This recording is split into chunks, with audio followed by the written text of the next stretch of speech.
ова издание. Адвокатите на Трамп денес продолжуваат со одбрана на председателот пред Сенатот.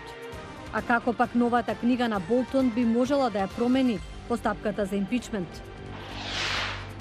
Борбата против антисемитизмот е политичка и морална обврска. Пораки за меѓународниот ден на сеќавање на жртвите на Холокаустот. А сад и светот се простуваат од кошаркарската легенда Коби Брајант. Имаше само 41 година. Останете со нас. Поздрав од Вашингтон. Ова е ТВ журналот Ньюсфлеш на гласот на Америка на македонски. Јас сум Милена Ѓоргиевска. Адвокатите на Доналд Трамп денес продолжуваат со одбрана на председателот пред Сенатот. Демократите пак повторно побараат да се повикаат сведоци на сослушување, откако Нью Йорк Таймс објави информации за новата книга на Болтон. Нью Йорк Таймс објави дека поранешниот советник за национална безбедност Џон Болтон во неговата нова книга открил оти Трамп побарал да се повлече воената помош за Украина, додека не се отворила истрага против демократскиот председателски кандидат Џо Бајден. Председателот го одби објаснувањето на Болтон во серија реакции на Твитер. Ако Џон Болтон го кажал ова, тоа е само за да ја продаде книгата, напиша Трамп. 80 лица се мртви, а повеќе од 2700 заразени од коронавирусот досега, јавија кинеските здравствени официјални лица. Светската здравствена организација вели дека повеќето од овие лица патувале во кинескиот град Вухан, а некои од нив имале контакт со некој што патувал таму. Досега нема регистрирано смртни случаи како резултат на овој вирус надвор од Кина.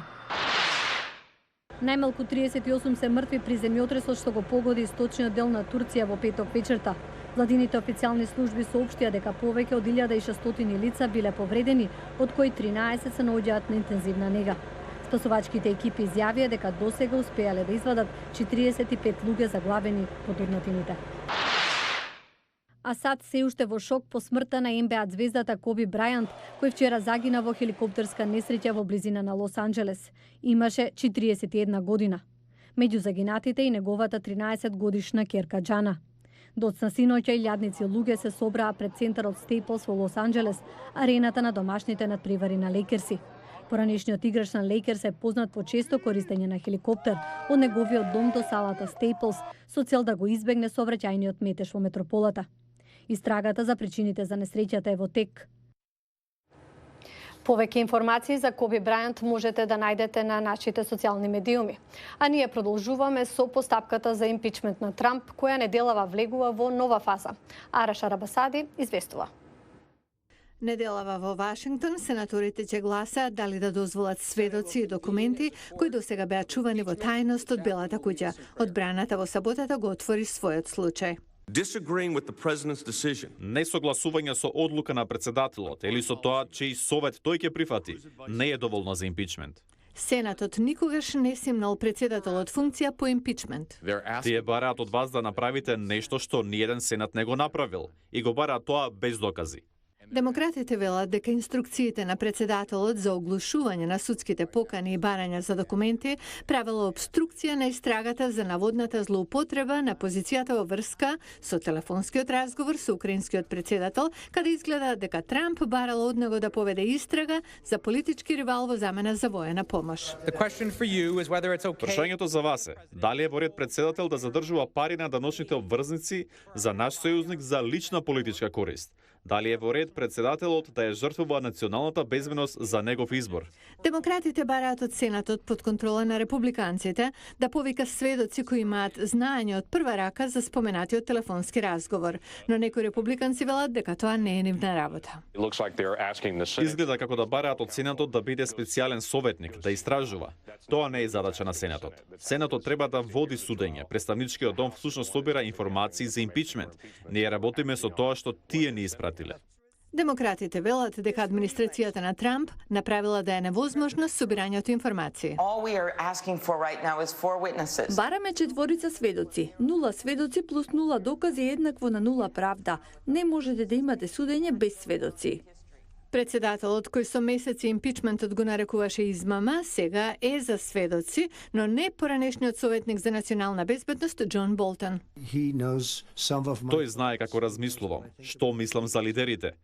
Што ќе се случи ако открие што мислам за некој лидер што не е позитивно? Јас морам да работам во интерес на државата.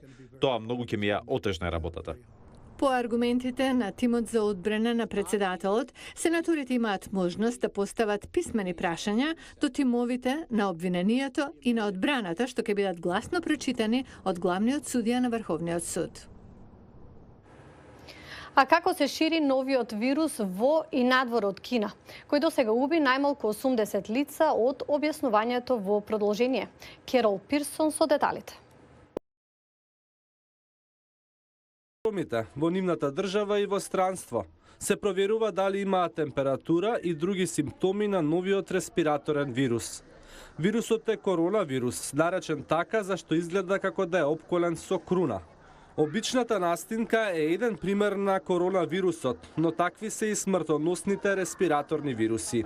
SARS, кратенка за тежок акутен респираторен синдром, произлегол од животни на пазар за храна во Кина. Потоа дојде друг коронавирус, блискоисточниот респираторен вирус, познат како MERS.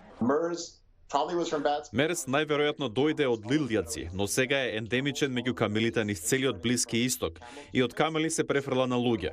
Сите овие новопријавени коронавируси наоѓаат домаќин кај вид што овозможува да прескокнат од животни кај луѓе. Најновиот коронавирус се поврзува со пазар за храна во Вухан, град од 11 милиони луѓе. Респираторните вируси се пренесуваат во воздух преку кашвање и кивање, допирање на заразена површина, а потоа допирање на вашата уста, нос или очи. Фриман вели дека е полесно да се фати коронавирус отколку да се фати ебола, што се пренесува преку телесните течности. Досега новиот вирус се чини дека не таргетира ниедна група, но возраста има лоши страни. Ако сте постари над 65 години, имате поголеми шанси за компликации, но нема старосни ограничувања. Компликациите може да вклучат пневмонија, бронхитис, откажување на бубрезите, собирање течност во белите дробови и смрт. Ако се случи да добиете второстепена бактериска инфекција, ќе ве стават на антибиотик. Ако имате респираторни проблеми и ви треба помош за дишење, ќе ве стават на респиратор, но нема докажан специфичен ефикасен третман за новиот коронавирус. Научници низ светот го проучуваат овој вирус.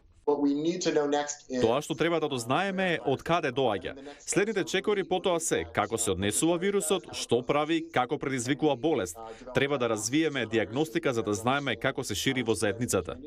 Во меѓувреме Агенцијата за заразни болести препорачува често миење на рацете, кашвање во лактот или во марамче и ако се сомневате дека го имате вирусот, контактирајте лекар. А денес е меѓународен ден на сеќавање на Холокаустот. Владимир Мирчевски ги пренесува пораките на политичарите. Да се сочува вистината, жртвите никогаш да не бидат заборавени, а трагедијата да не се повтори. Беа пораките од комеморативната академија на која се одбележа меѓународниот ден на сеќавање на Холокаустот. Оваа година се одбележуваат 75 години од ослободувањето на Аушвиц и 20 години од усвојувањето на декларацијата од Стокхолмскиот форум, со која државите потписнички се обврзаа да го негуваат споменот на жртвите на Холокаустот. Одбележувањето на овие годишнини се прилика да се потсетиме на сите жртви на Холокаустот, меѓу нив и на 7144 евреи од Скопје, Битола и Штипкови во март и април 1943 година беа депортирани и убиени во логорот на смртта Треблинка. За жал, закани и омраза против евреите и денес се уште се присутни, ситуацијата се влошува особено преку социјалните мрежи. Можеме и мораме да сториме повеќе против антисемитизмот и негирањето на Холокаустот. За овие појави да се спречат во земјава, според надлежните, клучно е да се едуцираат младите како основа за незаборавање на стореното зло и оневозможување на идни такви настани. И со оваа вест се одјавуваме. Јас сум Милена Ѓоргиевска. Ве поздравувам до утре.